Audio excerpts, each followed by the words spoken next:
again for joining us for another GRIP-Birkman Coaches Cafe this month. And we really want to talk about the future of the cafe, actually. What are some of the things that are going on right now? How can we best serve you?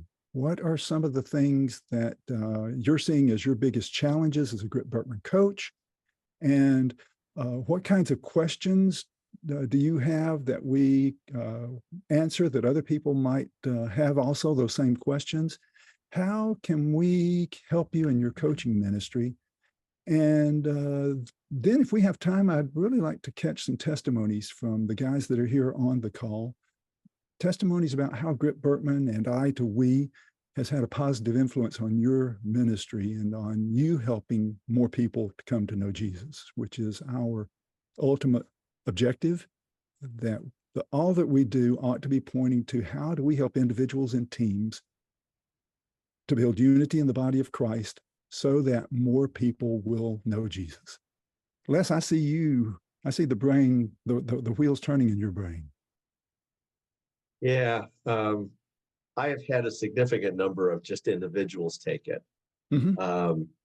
A few of them I've been able to convince them that it would be better if their team took it, and a few of them have actually pulled their team together. The piece that I think I've struggled with is the continuing attention to the report, that it's not a one-time deal. I mean, I've been into a pretty good number of churches, done team builds, and it's that one-time thing. Now I have a half a dozen churches. I've been back, 2 churches. I'm back every time they hire a new person or when they have a business meeting and they change some of their leaders. The new people take the test, and then I go back in and we do a redo so that they can see what the new team looks like. But that's the smaller number of people that want that. I actually have a group here at my church that they've taken it, and I'm trying to get them together for a team build. And I had done it with my leadership team about a year and a half ago. And I'm going to try to get them to join the new people. And I have a couple of potential leaders. I'm going to invite them in on it too. And then when I do it, then I talk about it with my other people so that they can hear what we did. But that's the best I've been able to do. More people want the GRIP than want the Birkman. No, and I'm okay with that. I want to serve them where they are. But that's been my experience with going from individuals to the teams. And we've been chatting by email. I've got a Spanish church, trying to sort that out now too. Yeah, there's another whole issue that we need to come back to about with languages. Yeah.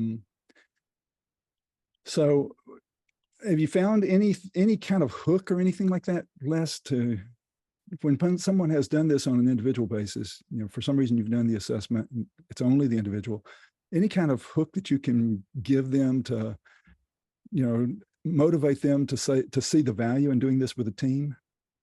Yeah, one of the things I talk about and it's actually understanding what a spiritual gift is. I mean, most people think it's my skills, it's what I like to do. But when you start talking about the power of God in and through you, people get excited about it. And then when they get excited about that, you're like, just imagine if that team you're on, they all understood what you understand. God could release even more power. You're trying to use God's power, and they're over there using what they learned in that class they took at the Y. But if they know Jesus, they also have power. Access to his power. And so that's one of the hooks I've used, because if you get somebody that catches it, they get excited. Mm-hmm. And they're the people that you want to turn loose in their churches. And sometimes they come back with, hey, we've got 3 or 4 other people who want to do this. Can we do it? I'm like, sure, let's make it happen. But catching that definition, what is a spiritual gift? Is I'm appalled. I spent a lot of time with pastors. I'm appalled at how few of them actually understand what spiritual gifts are. And they're leading people. They're putting people in ministries in their churches, and they're living at the level of, I have a warm body. Let's put them to work. And sometimes they hurt those people, and I'm really sad about that. Yeah. It's interesting. Les, I'm working with a group of people right now, doing some transitional coaching. So they're in a transition period, and they just asked me to guide or coach their leadership through this process, just so that they stay. And so one of the things we're doing is a grip with them. I said we ought to be doing this. What I'm finding is that I'm working at this with a group of people who like what you just mentioned, have no language or vocabulary or experience in understanding what spiritual gifts are. And so I'm finding that in the conversation I'm having with them about their GRIP report, the first 20 minutes is just explaining the difference between a talent and a gift, and what happens when God is supernaturally at work in us, and how he's willing to add value to us in order to build the body, not based on our gifts, not based on our skills and abilities, but rather on the need of the body of Christ and how he wants to use us for that. That's just such a foreign concept. That it's just almost it's the start of the whole conversation, just trying to get through that before you can even begin to understand the gifts part. It's heartbreaking, actually, to realize that there are whole, like, these are long-term believers. These are people who you'd say are strong Christians, and yet have no gifts, language, or perception at all. Yeah. That's where my last couple of Birkmans that I did, people came to me, they just wanted to understand themselves. They weren't interested in the spiritual gift. But as we're walking through, and I kind of weave other stuff in, but I started talking about your personality, how God's designed you. He's got a place for you in the church, and in his kingdom, and in your community. And there's this other tool that helps you see how he's empowered you, how his spiritual gifts kind of mesh with the you that he wired and created. Wouldn't you want to know that? And I've had a couple go, yeah. And I send them back and take the grip. Yeah, I was just going to add, I think that's where the two really mesh well together. Is one, Ken, as you're saying, being able to help them distinguish between, hey, this is who I am naturally, but then here's where the Holy Spirit comes in and brings a different level of power, even in areas that may not be natural for me, kind of thing. And just having the two, both for contrast, but also for partnering, how God had made us so those things partner together. The dotted diamond is so important, I think, in people seeing that as well.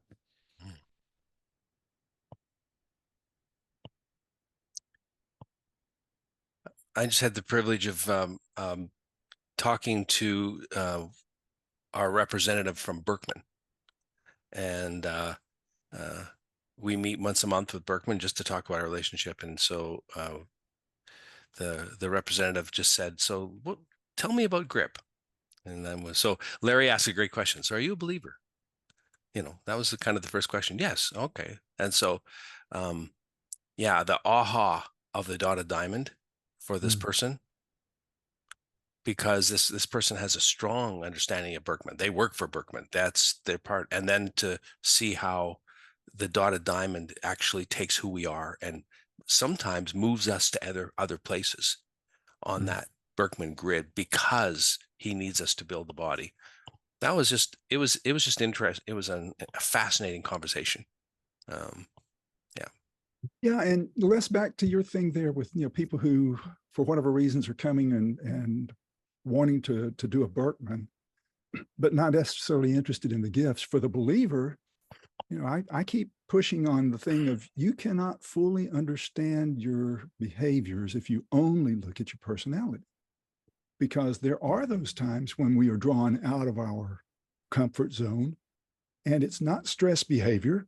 It is still effective, positive behavior. And how do we explain that except by how the Spirit is working in us through the gifts that we have been stewarded to manage, and in the relationships that we have been given to steward? How else can we explain that? And so when we look at how the two work together powerfully, I'm always thrilled to see the lights coming on with people, as it's like, oh man, now I understand better. And in a team context, when we're able to talk about the differing gifts and the differing team styles and the differing roles that we play in the body to build up the body of Christ, and how that can help us to build not just an awareness, but a real appreciation for people that they may not have had before. So in our affirmation times, many times, I'll hear somebody doing with what I think is about to become a backhanded compliment, but it's not, because they start out with, you and I used to clash a lot, and oops, where's this going to go? And it's, now I understand why we clashed, but I got to tell you, I also understand why I need you so desperately. And, it's that and also part. When we get that, it's like, oh, wow, that's just, that makes everything worthwhile. The other thing for us, as we're milling around other people and in our churches, is to listen for questions that people are asking. We just started a conversation at the staff level, which is now at the leadership team level, about our vision, mission, core values. We're going to be using the values assessment. I had brought that back after I went through the training, and I had a couple of people who were really jazzed up about the idea, and then it just lost steam. And so I've just been waiting. And then this came up and I said, well, I don't think we can do that until we understand ourselves and then how we work together as a team. So we'll be doing that sometime in the next few weeks as we get ready for a fall retreat. So again, it's just listening to people, what they're talking about. I don't know, 6 months ago, I did a series on 3-week series. I talked about who's the Holy Spirit, what are the fruit of the Spirit, and what are spiritual gifts. And on that Sunday, I had a sign-up sheet out on the table in the lobby for anybody who was interested in taking the GRIP. And I had a bunch of people sign up, and because they're curious, we did a little bit more with them. And I have now 4 ladies missed that who want to do that now. So just tying the different pieces of what's happening here at the church and building on those to draw people in. And if you toss in a meal, you get a few extra people show up. There you go. Oh, and the other thing is money. I have a couple of guys here that are so pumped on these tools. If anybody goes, I don't want to spend the money, it's okay. It's free for you. And these guys just cover the bill for them. Hey, that's great. Tell me again, give me those email addresses again. I think I forgot what their names were. Yeah, right. No, yeah, it is nice to have some folks like that. We have a couple of people like that also. In fact, I think I've told you all probably multiple times before, but our church decided that we haven't come to the point where it's like, okay, we're going to do something where everybody gets the GRIP. We're moving in that direction, but as at least once or twice a year, where we're offering in our discipleship, what we call our discipleship university, with classes that we have on Sunday evenings for discipleship. And one of those that we offer at least once or twice a year is the GRIP. And we only do the GRIP, but a lot of times it's new members of the church who are coming to do that. And then sometimes it's older members who are looking for a new place in ministry. And so we haven't had large numbers of people doing that, but the church has said the church will pay for the assessment. And so there's no excuse to not come to that class. The same as we would provide curriculum for another course or something. This is what we're doing for the GRIP. And it's always meeting with good reviews. A good sign is when you have 90% of the people who are there every week for the 7 weeks that we run the course.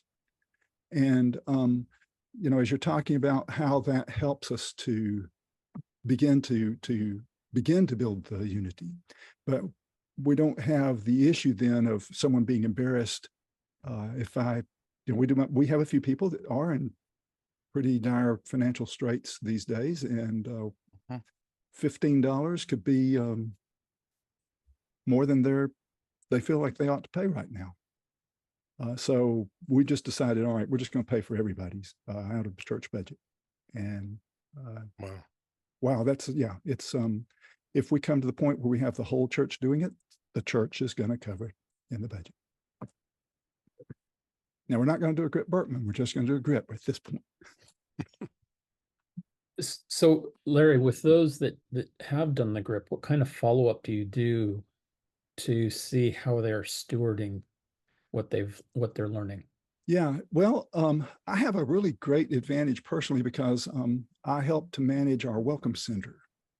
And so I get to see just about everybody as they come in the door on a Sunday morning, and as they're going out, or as they're hanging around having a cup of coffee between Bible fellowship and worship time.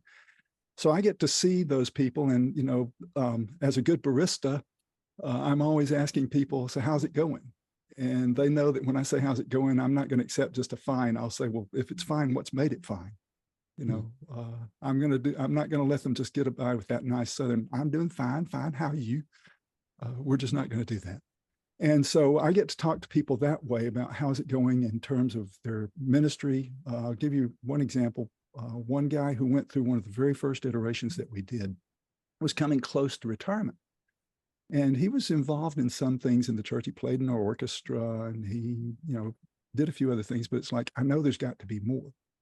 Well, he's gotten involved in he's gotten involved as a volunteer counselor with our disaster relief team.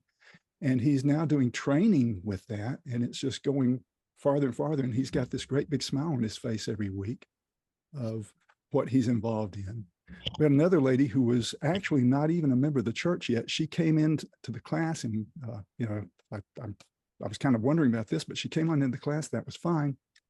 And it was like, I've been looking for a place where I can plug into ministry. I don't want to just sit in the pew. And so as a result of that, she has gotten involved. She's already now, that was just about 4 months ago, I guess, 5 months ago, that she was in the class. And she's already an assistant teacher in her Bible fellowship group, and they're talking about starting a new group. And I'm not doing any extra phone calls to these people or even extra emails to them. I'm just catching them there because we're already in that setting. But I'm also kind of noting when I don't see someone in a while. And so when I don't see anyone for some time, I'm following up with them, just a quick touch. Hey, haven't seen you in a while. How's it going? I've been out doing this. Fortunately, we haven't anybody that's had major illnesses or anything like that. We should have known about those through other means in the church. So yeah, that's how we're doing follow-up is relationally, I guess is how I put it. Would something more formal be something more intentional? Yeah, we had a mini gathering for I to We to talk about the principles and postures of I to We. And a few of those people came to that. Let's go further.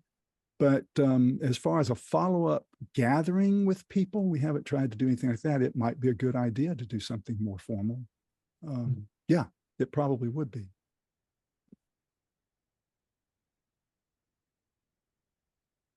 Yeah, I just know that I'm exploring about how to follow up with the team that I've done this with in the Middle East. I'm kind of far away, so it's hard to do that regular relational follow-up like you're talking about, but just how to help them be intentional about what they're learning about both their Birkman and their GRIP, and how they implement that within their team on a regular basis. So just thinking that through. Ken, in our most recent GRIP-Birkman coaches trainings, I think you actually helped to facilitate the most recent one. What are we telling new coaches about follow-up? I think it's mostly anecdotal. I mean, in terms of stories about follow-up. It started with us saying we are committed to following up with each of you individually. But yeah, I'm not sure we're doing a good job of specifically touching on that. So Jeff, I think that's a really good question. And now with the coaches, you are modeling some follow-up though, right? After the training. For sure. Yeah. And the problem there is, of course, we're dealing with very diverse people, right? So I mean, this is not a team. And that would be a different if I can work with the team. So what kinds of questions do you guys think we ought to be asking people if they've been to a team build, let's say? And let's say as a coach, I were going to send out a few emails periodically after our team build. What would be some of the questions or suggestions that I ought to make in those emails?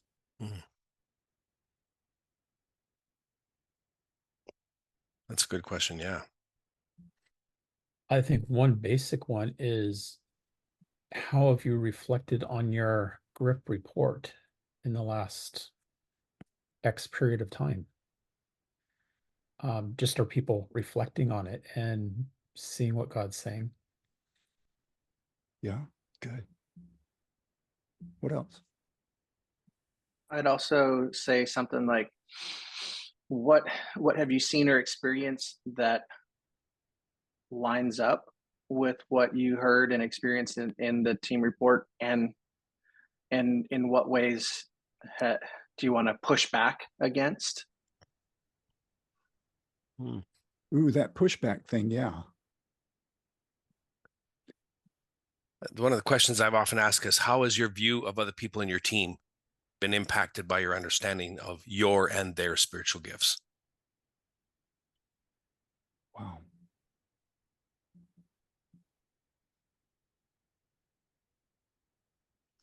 Sadly, for too many of us, we step into team situations when they're in crisis. It'd be really nice if they would say, let's all take a grip so that we don't have conflict. Yeah. But that's not necessarily how it works. So we get called in later. So then the ability to say, how does that work now? How's that changed your perspective? How do you look at different people differently because of that? When I was doing this primarily in leadership development as part of our battery of assessments that we were using, I would always sit down with that leader. And in fact, I started doing this when we would do team builds also. I would always have a debrief time with the team leader after the team build, and still do. I haven't done this lately, but when I was doing the leadership thing, I would ask the individual at the end of our coaching conversation, one of the last questions I would have is, 4 to 6 weeks from now, if I were going to ask you a question, what question should I ask you? I mean, I'm putting the thing as vague as I can, but back on them after all of this conversation, and they've talked about their plan for their action plan of what they're going to do for their own follow-up.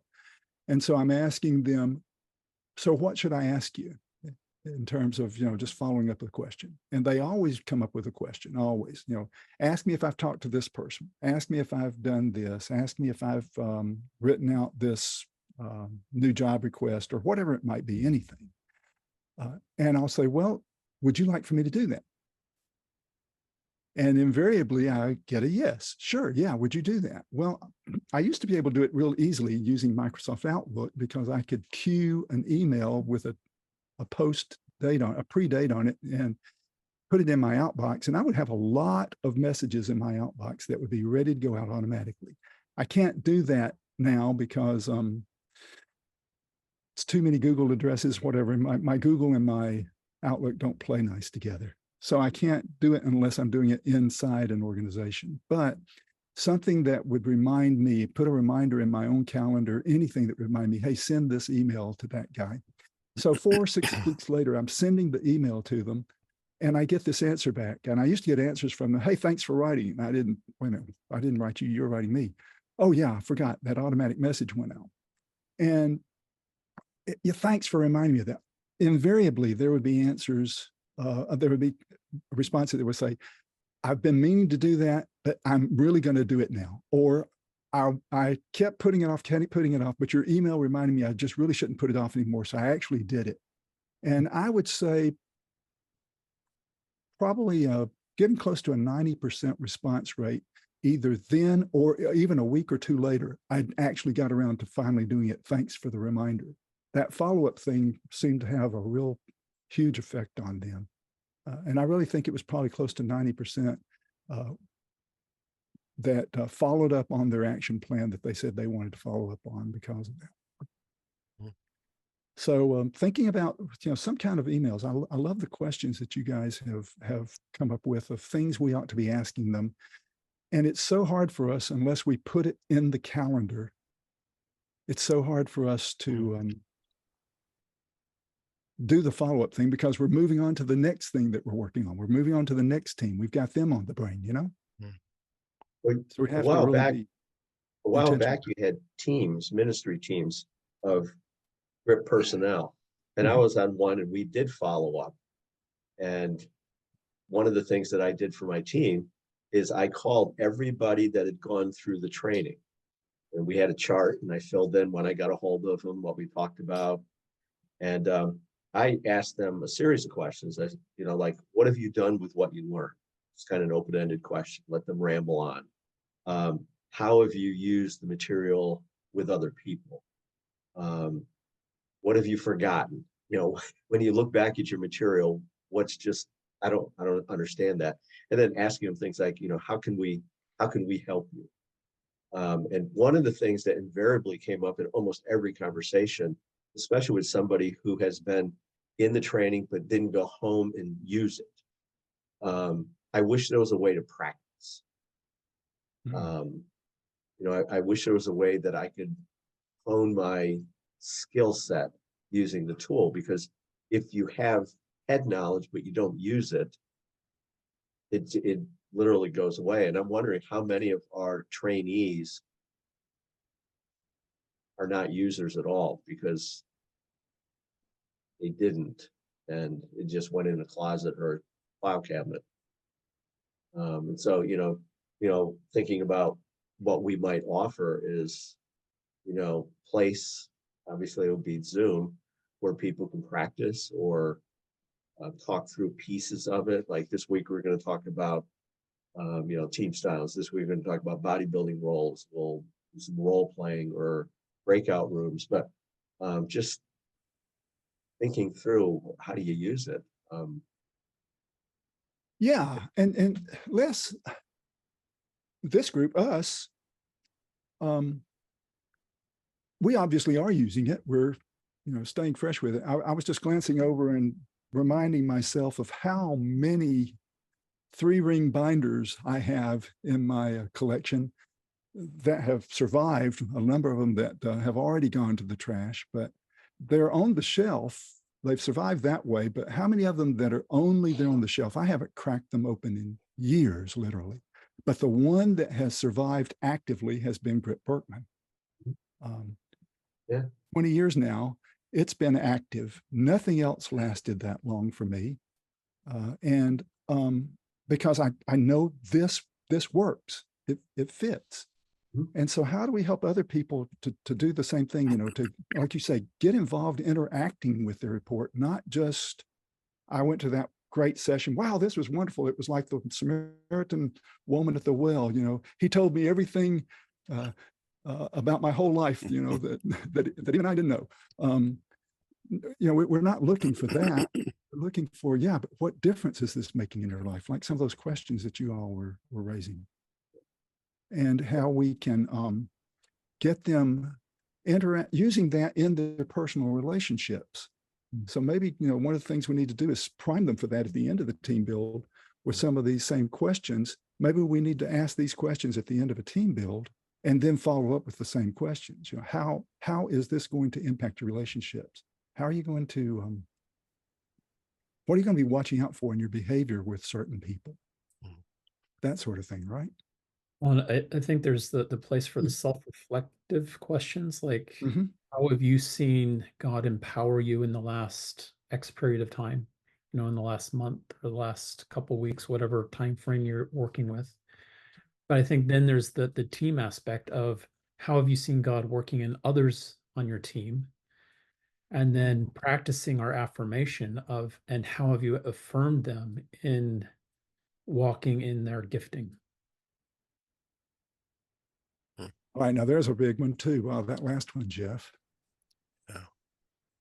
For our value of affirming people, to encourage people to do more of that, not just when we're sitting around in a circle. Mm. Yeah, I like that. One of the things I think we don't do enough of, we have a really good tool if we're doing a GRIP-Birkman with somebody. We have that whole section in the report called My Action Plan. And it's pages 19 and 20, I think, of the Birkman. It's not unusual for me, if I feel like I want to follow up with somebody, which I often do, is to say, go back to your Birkman profile. Let's look at those pages. What's the next steps for us? What do we need to do? What's the timeline? So, I mean, there's lots of good questions there that they actually can fill out, which gives them, it puts it on paper, or puts it on as part of their online profile, that you can refer back to. I think we skip over that quite often, and yet it's a great tool. It's not available if we're only doing a grip, of course, but if we're doing a GRIP-Birkman, it's a great tool to go back afterward and say, let's go back and reflect on your grip, your Birkman, the dotted diamond. Now I can ask these questions and then I can actually get responses. That's one option. Is that something that should be added to the grip? I was wondering the same thing, Jeff, if that's something that you would like to work on to help us develop some kind of an action plan page specifically related to the grip. It's really a good idea. I'm writing it down as a need. Yeah. For grip. I don't know if you all experience, another thing that I experience is a vast majority of people who take the grip or the GRIP-Birkman don't ever go back to the website, miss out on what's there for them. I really love pushing folks back there so that they can get other people's feedback on their lives. So here's what I think of you. Mm-hmm. And those people who do that are so much easier to draw into further conversation, because you often hear things that you're like, huh, I didn't see that. And then you have to think that through with them. So I work very hard to get them to, and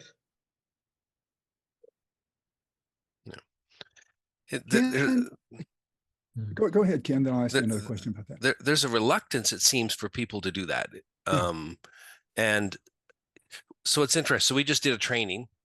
Part of the training of coaches was that we were explaining that here's what I think of you. And I challenged them to go back and do that. And so I've been dialoguing with one of the people who just got trained as a coach.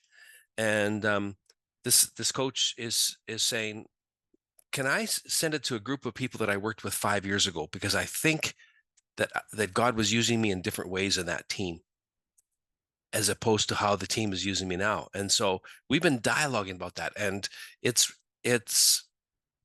opened up so many doors to say, they saw me very different. There was a whole different way that they viewed my gifting and how I added value to the team than the team I'm working with now.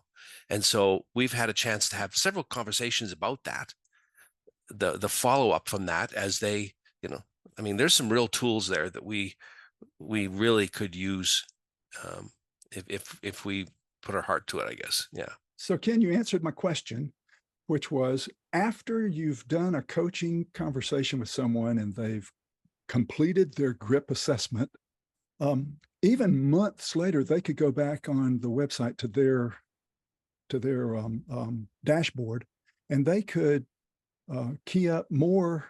Here's what I think of you, to go out to as many people as they would want to, right? Yeah, yeah, and anybody who's using that is finding it to be incredibly helpful. So it could be a great thing for all of us to talk about sometime later. It's to get a new snapshot in time with the people I'm working with now, for example. How are you seeing me? And compare that, with what I may have seen earlier, or, hey, are my gifts coming out stronger, or are they still seeing me in other ways than what I know are the strengths of my spiritual gifts? Yeah, and the ability to be able to say, I don't understand. This is how I see myself in this team right now. And here I have 5 of my coworkers who have not really identified any of my top gifts. What does that mean? And the dialogue that happens between a coach and a client or a coachee is an amazing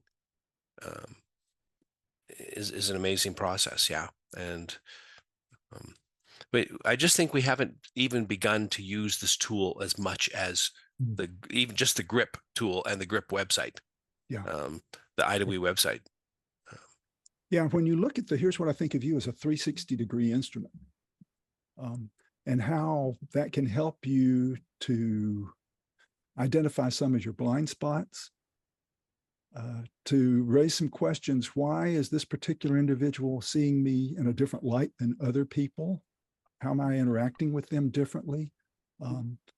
Why do people see this as a strength of me, and I didn't even think it was there? And some undiscovered gifts that come out as a result of this, I think. Yeah. And I think it's one of those things. Are you identifying dysfunction, or are you identifying a season God has us in?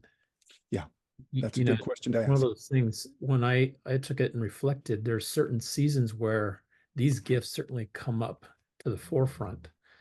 But other seasons, I know other gifts have been at the forefront, both because of where I was at, but also where the situation I was in and what God needed to use me for. The needs of the body. Mm-hmm. Or it could be identifying dysfunction in the team, the saying that, hey, that we're not recognizing what each other's gifts are, and maybe even quashing others' gifts because of whatever reasons, our own insecurities or whatever it might be. So it kind of gives us an opportunity to look from 2 sides. Yeah. I love when you can convince somebody to be creative with who they ask. Because everybody's got 4 people they're going to ask. They're the people that are the closest to them. But think about, who else do you hang around that might be able to speak into your life? I've actually turned this into an evangelism tool.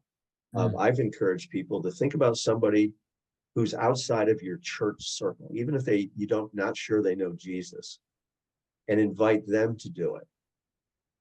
Every single person who's done that has had a chance to share Jesus, because those people want to know, why did you do this? What is it? And what's that stuff? Because anybody could look on the form and identify some words that describe you. But most people are curious about that. And some of these people have learned amazing things about themselves. And I did it. I've done it with several non-Christians. And every one of them turned into a chance to witness. But I learned some very interesting things about myself that church people might not have pointed out, because we live differently together than I do with, say, my neighbor or a coworker at a different place. Just another way to keep that conversation going, getting them to think differently about how other people see them, especially how did the lost see me? Well, that's really important as far as the vision of I to we and these things is, how do we reach, how do we see the kingdom expand? And so that gets right to it, doesn't it? are our gifts being expressed in a way that expands God's kingdom? Mhm. Let me turn our conversation just a little bit to the future of the cafe. When we're thinking about what are the needs of our GRIP-Birkman coaches community, particularly the needs of people that are working with I to we, in terms of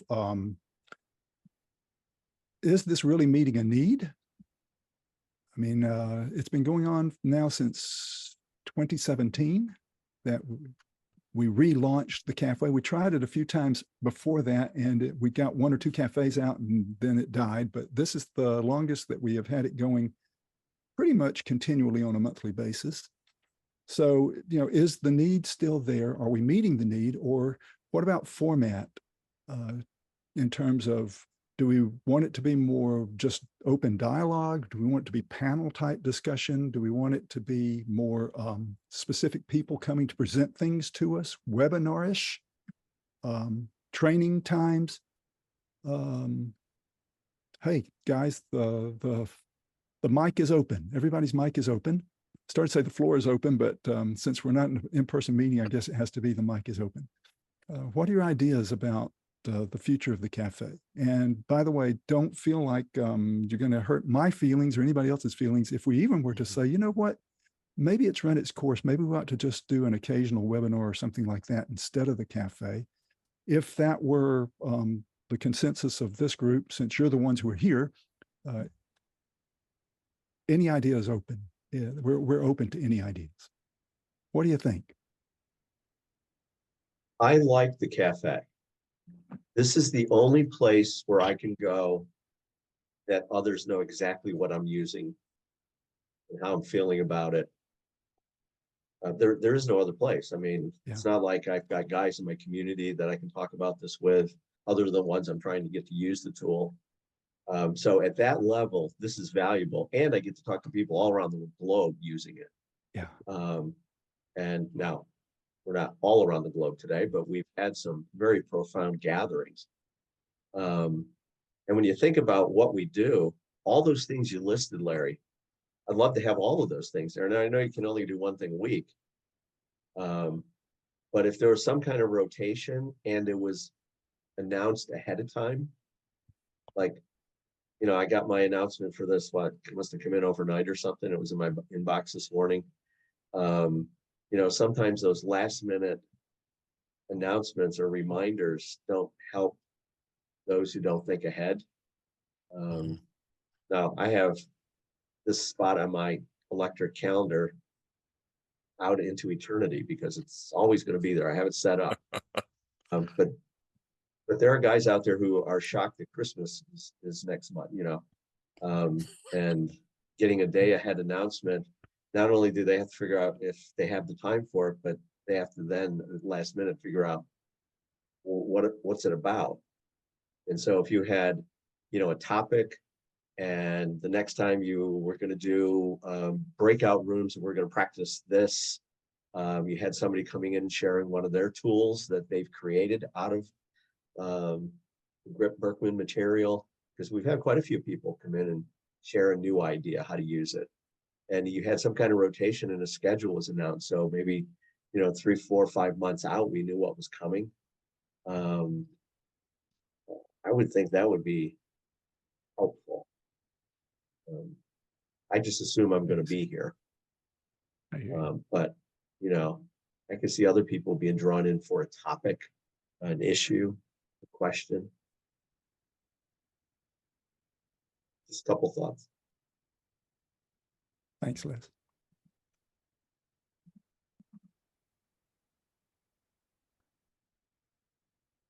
We also seem to get more people listening to this later on than we do actually in the meeting.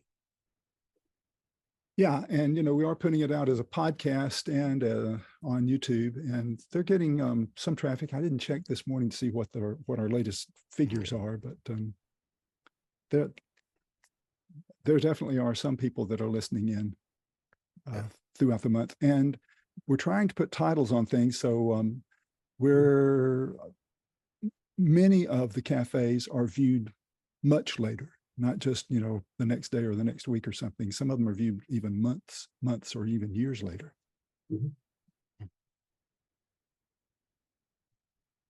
But in almost every case, it's more than 5 people in Jeffrey's note taker. Yeah. Last week it was 2 of us in my note taker. Yeah. Have you thought about a different time slot or Well, multiple times? that's another question. That's open too. Is there a better time?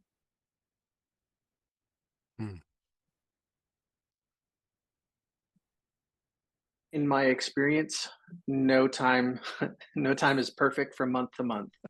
And so if I can be here, I will. I do know that for the leaders that I work with, those who are multi-vocational, during the business day is really hard.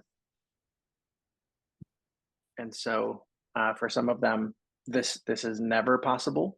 I don't know if they would attend if they could, but there is something to be said for always keeping it the same. And you know, if you can't make it, it's available in an archive. Also, something to be said for, well, let's try to get different people in or different time zones able to join in. So What if we I know I can rotated say the a lot time of zone? things without saying much, but there it is. Yeah, thanks for that, Greg. That's that's a good point. Plus, many of our people that are joining from overseas, this is later in the evening for them, and for anybody that's in East Asia or Southeast Asia and beyond, we have a number of people that are in the Far East, and this is getting up to late at night for them.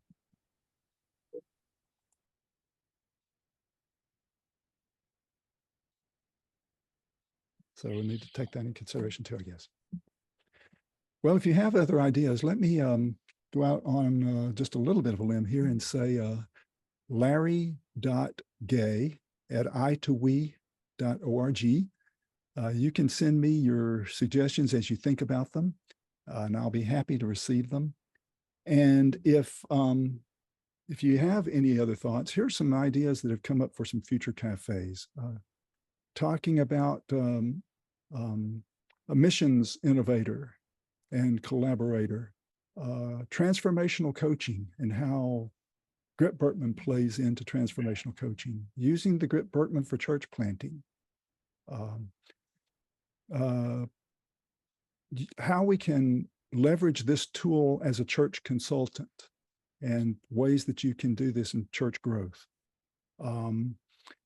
Mission organizations or other nonprofits and suggestions they might have for us as coaches with tips and tools and trades just for general coach growth as a coach.